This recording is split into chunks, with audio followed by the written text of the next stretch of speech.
The HD 6970, once AMD's fastest single-chip graphics card, topped only by their dual-chip HD 6990, celebrates its 11th birthday in December this year.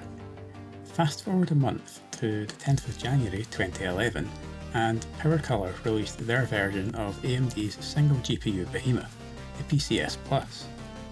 A pre-overclocked version of the 6970 with 2GB of GDDR5 memory, and a fairly beefy, if a bit loud, by today's standards at least, dual fan cooler. Having bought out ATI back in 2006, AMD had decided to drop the ATI branding from their graphics cards in favour of their own name. This was due to them wanting to begin integrating ATI's graphics technologies within their own CPUs, leading to what we now know as an APU, or Accelerated Processing Unit. The HD 6850 and 6870 were the first to carry this change in branding. The 6850 competed roughly with the GTX 460 performance-wise, but couldn't quite match its own predecessor, the HD 5850. The HD 6870 outperformed the 5850, but fell behind the 5870, and traded blows with the GTX 470 depending on the game. So just what was AMD thinking, releasing a product that was objectively worse than its predecessor?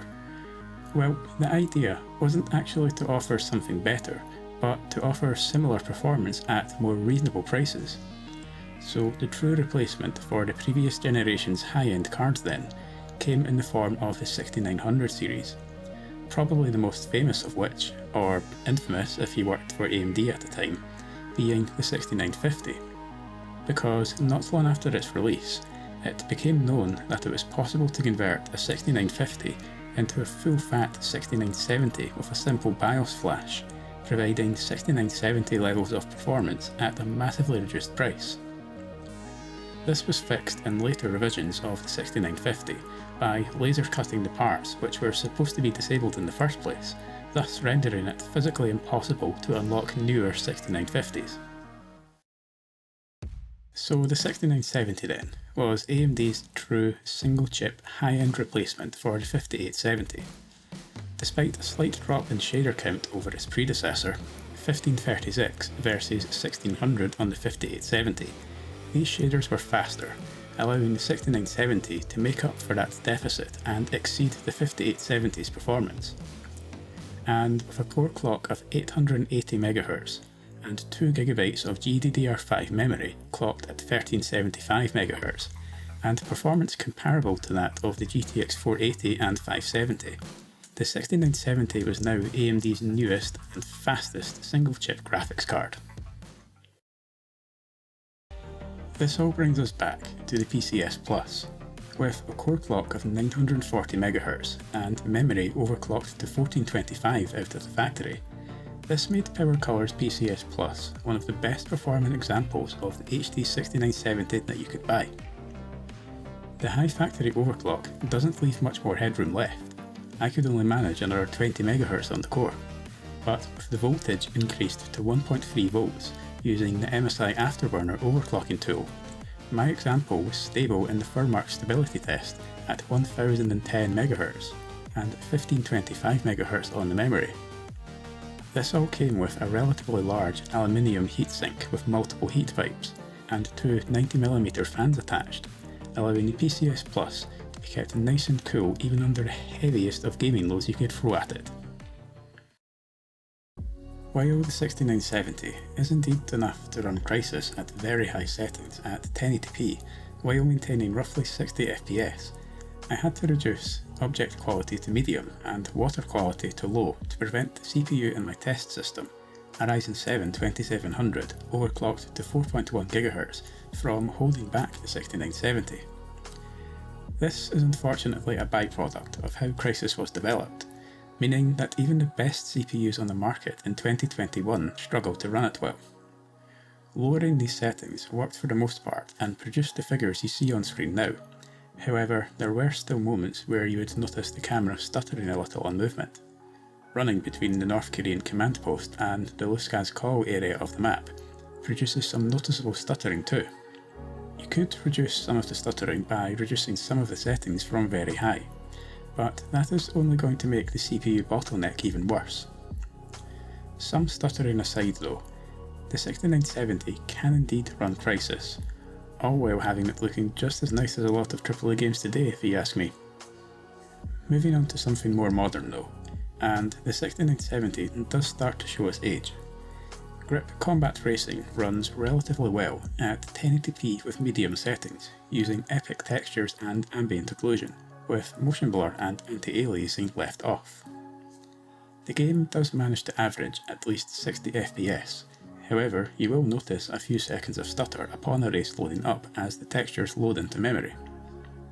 After that though, the game runs mostly fine. The first career race is a bit more intensive than the others and sees FPS between the mid-40s to the mid-50s at stock clocks, the mid to high 50s with the overclock. However, the other races should see you north of 60 pretty much constantly. Doom 2016 runs well enough to be playable, using the lowest settings at 1080p, but with an 80% resolution scale, meaning that it is effectively running at a resolution of 1536 by 864.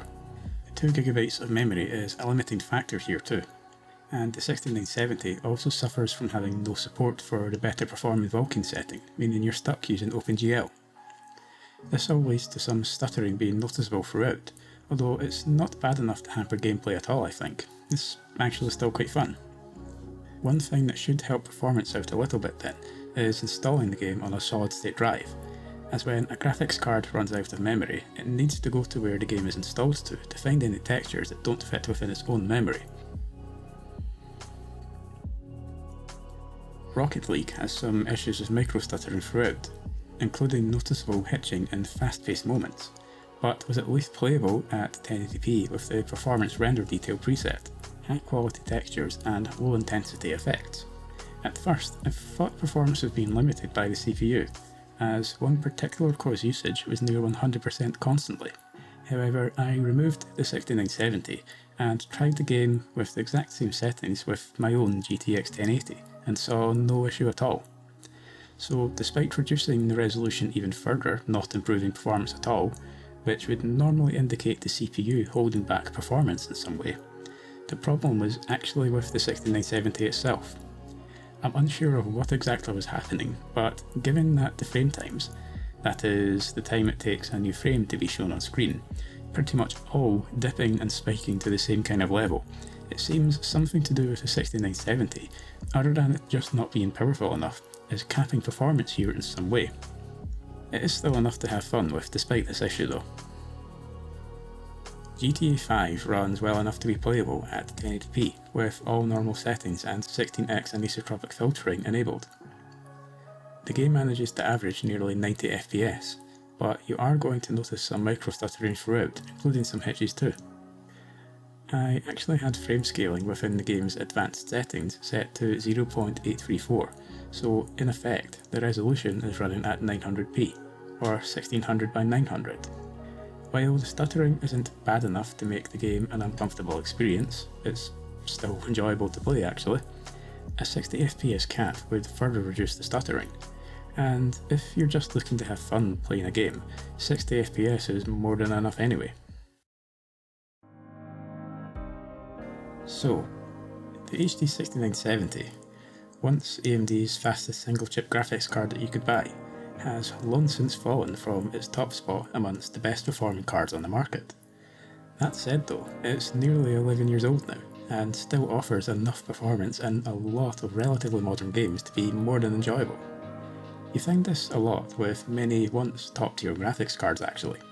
They often continue to offer playable performance several years after they fell from the top spot, and can often be picked up relatively cheap too. I actually bought this one for £20 on eBay. It was listed as untested, but turned out to be working fine. A bit of a bargain if you ask me.